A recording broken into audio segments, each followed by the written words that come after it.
প্রিয় দাখিল এবং এসএসসি 26 পরীক্ষার্থীরা, আশা করতেছি খুবই ভালো আছো। তোমরা অনেকেই টেনশনে আছো যে গণিত পরীক্ষায় কেমন আসবে, কঠিন আসবে নাকি সহজ আসবে, কিভাবে আসবে। তো তোমাদের জন্য আজকের এই স্লাইডটা দেখো। আজকের এই স্লাইডের মধ্যে কিন্তু একদম পুরো সৃজনশীল করে, সৃজনশীল বানিয়ে এখানে দেওয়া হয়েছে। মাত্র 17টা সৃজনশীল দেওয়া হয়েছে, মাত্র 17টা। দেখো, মাত্র 17টা সৃজনশীল দেওয়া হয়েছে। তোমরা চাইলে কিন্তু এখান থেকে স্ক্রিনশট নিয়ে নিয়ে পড়তে পারো, অথবা যদি তোমাদের পিডিএফ লাগে আমাদের ডিসক্রিপশন বক্স অথবা কমেন্টে থেকে তোমরা পিডিএফ ডাউনলোড করে নিতে পারো। এখন প্রশ্ন হচ্ছে, এগুলো কি একদম হুবহু আসবে? যে এই সৃজনশীল গুলো কি হুবহু আসবে? না। দেখো, গণিত পরীক্ষায় কখনো হুবহু সৃজনশীল আসে না, কখনো না।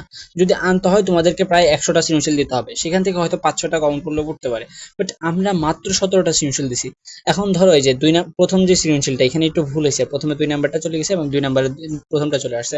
যাই হোক, সৃজনশীল তো সৃজনশীলই। এখন ধরো এই যে প্রথমটা থেকে তোমার খ নাম্বারটা আসলো এবং গ নাম্বারটা আসলো 2 নাম্বারের গ নাম্বার থেকে, হতেও পারে সেম আসবে না। এখন ধরো এখানে আছে 2 সমান সমান হচ্ছে ইউ সমান সমান 2 3 4 5 6, আসতে পারে ইউ সমান সমান 3 4 5 6 7, অথবা 1 2 3 4 5, যে কোনো